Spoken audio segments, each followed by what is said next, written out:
સુરત જિલ્લામાં ભારે વરસાદથી પાક નુકસાન થઈ રહ્યું છે ત્યારે ખેડૂતોને વળતર આપવા માટે ખેડૂત આગેવાન જયેશ પટેલની રજૂઆત સામે આવી છે। કૃષિ મંત્રીને પત્ર લખીને રજૂઆત કરવામાં આવી છે। આકાશી ખેતી કરતા ખેડૂતોની મુશ્કેલીઓ પણ વધી છે। ડાંગરની રોપણી પણ મોડી થવાથી ડાંગરનું ઉત્પાદન પણ ઓછું થશે। તો હાલ 1,08,000 હેક્ટરમાંથી માત્ર 8,600 હેક્ટરમાં જ પાકની વાવણી થઈ છે। સર્વે કરી ખેડૂતોને વળતર આપવા માટે માંગ પણ કરવામાં આવી રહી છે। મુખ્ય પાક દક્ષિણ ગુજરાતનો ડાંગર આ વર્ષે સતત વરસાદને કારણે ખેડૂતોએ ધરુવાળીઓ નાખ્યું હતું એ પ્રથમ ધરુવાળીઓ લગભગ 50 થી 60% ખેડૂતોનું ફેલ થયું છે અને બીજી વાર ધરુવાળીઓ નાખવાની ફરજ પડી છે। એને કારણે ખાસ કરીને ડાંગરની ફેર રોપણી પણ લેટ જવાની છે એટલે ઉત્પાદન પર ખૂબ જ મોટી અસર થવાની છે। આના અનુસંધાનમાં ખેડૂત મુશ્કેલીમાં મુકાયો છે। ત્યારે એના અનુસંધાનમાં આદરણીય કૃષિ મંત્રી શ્રી રાઘવજીભાઈ પટેલને મેં પત્ર લખીને રજૂઆત કરી છે કે તાત્કાલિક સર્વે કરીને આ તમામ ખેડૂતો નાના ખેડૂતો છે એને આર્થિક મદદ થાય। સુરેન્દ્રનગર જિલ્લામાં સતત પડેલા વરસાદથી હાલ ખેડૂતો લીલા દુષ્કાળની ભીતિ સેવી રહ્યા છે। 15 દિવસથી સતત વરસાદ વરસી રહ્યો છે જેના કારણે જિલ્લામાં 3 લાખ હેક્ટર કરતાં વધુ જમીનમાં કરવામાં આવેલ વાવેતર નિષ્ફળ જવાની ભીતિ સેવાઈ રહી છે। કપાસના વાવેતરમાં સૌથી વધુ નુકસાન થવાની ભીતિ છે। અત્યાર સુધી કપાસ, એરંડા, અડદ અને મગફળી સહિતના પાકનું વાવેતર કરવામાં આવ્યું છે। ખેડૂતોએ 70%થી વધુ કપાસનું આગોતરું વાવેતર કરી દીધું હતું પરંતુ ત્યારબાદ વરસાદે વિરામ ન લેતા નુકસાન જવાની શક્યતાઓ છે। ખેતરો પાણીથી તરબોળ બની ગયા છે અને અમુક ખેતરો તો બેટમાં ફેરવાઈ ગયા છે। તો આગામી સમયમાં પણ જો વરસાદ યથાવત રહેશે તો સુરેન્દ્રનગર જિલ્લામાં લીલા દુષ્કાળની પરિસ્થિતિ થાય તેવી શક્યતાઓ છે।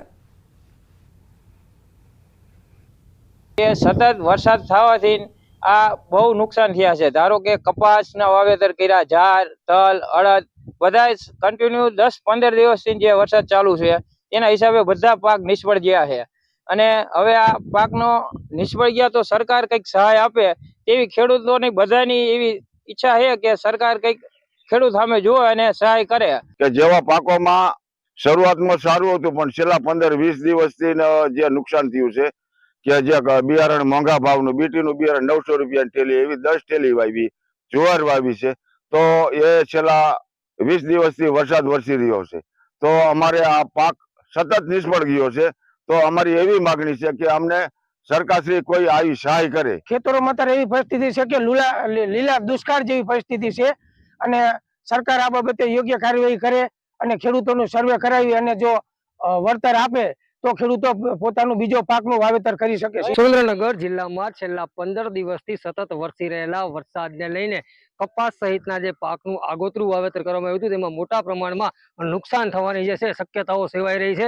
સુરેન્દ્રનગર જિલ્લામાં જે છેલ્લા 15 દિવસથી સતત વરસાદ વરસી રહ્યો છે તેને લઈને હાલ જે ખેતરો છે બેટમાં ફેરવાઈ ગયા છે। મોટા ભાગની જે ગ્રામ્ય વિસ્તારોની જે જમીન છે જેમાં ખાસ કરીને કપાસ સહિતના પાકનું વાવેતર કરવામાં આવ્યું છે તમામ પાક સતત પાણી ભરાઈ રહેવાના કારણે બળી જાય તેવી સ્થિતિ છે। ખાસ કરીને સતત વરસાદના કારણે ખેડૂતો પોતાના ખેતરમાં જઈ અને પાકની શું સ્થિતિ છે તે પણ જોઈ શકે તેવી સ્થિતિ નથી અને હજુ આગામી દિવસોમાં જો વધુ વરસાદ પડે તો સુરેન્દ્રનગર જિલ્લામાં લીલો દુકાળ પડે તેવી સ્થિતિ સર્જાવાની શક્યતાઓ સેવાઈ રહી છે। સુરેન્દ્રનગર જિલ્લામાં હાલ 3 લાખ હેક્ટર કરતા વધુ જમીનમાં વાવેતર થઈ ચૂક્યું છે ત્યારે ક્યાંક ને ક્યાંક જો આગામી સમયમાં વધુ વરસાદ થાય તો સુરેન્દ્રનગર જિલ્લામાં અતિવૃષ્ટિ જેવી સ્થિતિ સર્જાય તેવી શક્યતાઓ સેવાઈ રહી છે। ત્યારે ખેડૂતોને ગત જે ઓગસ્ટ માસમાં પણ અતિવૃષ્ટિના કારણે નુકસાન થયું હતું તેની પણ સહાય નથી મળી ત્યારે ફરી એકવાર કુદરતે છે એ આર્થિક ફટકો છે માર્યો હોય તેવી સ્થિતિ સર્જાય છે। ત્યારે ખેડૂતો સામે સરકાર ક્યારે જોશે તે જોવું રહ્યું। અક્ષય જોશી, ન્યૂઝ 18 ગુજરાતી, સુરેન્દ્રનગર। અંબાજી ગામમાં વરસાદ બાદ ઠેર ઠેર ગંદકી અને કાદવ કિચડનું સામ્રાજ્ય છવાઈ ગયું છે। વિવિધ વિસ્તારોમાં ગંદકીનો ખડકલો જોવા મળી રહ્યો છે અને ઠેક ઠેકાણે કાદવ કિચડને વરસાદી પાણીના ખાડા ભરેલા જોવા મળી રહ્યા છે અને કેટલીક જગ્યાએ ભરાયેલા પાણીમાં મચ્છરોનો પણ ઉપદ્રવ જોવા મળી રહ્યો છે। એટલું જ નહીં, પીવાના પાણીની પાઇપો પણ ગટરોમાંથી પસાર થતી જોવા મળી રહી છે જેને લઈને ગ્રામજનોમાં રોષ ભભૂકી ઉઠ્યો છે અને ગામમાં પ્રશાસન પાસે સફાઈ ઝુંબેશ હાથ ધરવા માંગ કરી છે। ગામના નવનિયુક્ત સરપંચે સફાઈ કર્મચારીઓને કામે લગાડી દીધા છે અને ઝડપથી ગામને સ્વચ્છ બનાવવા માટે બાહેધરી પણ આપી છે।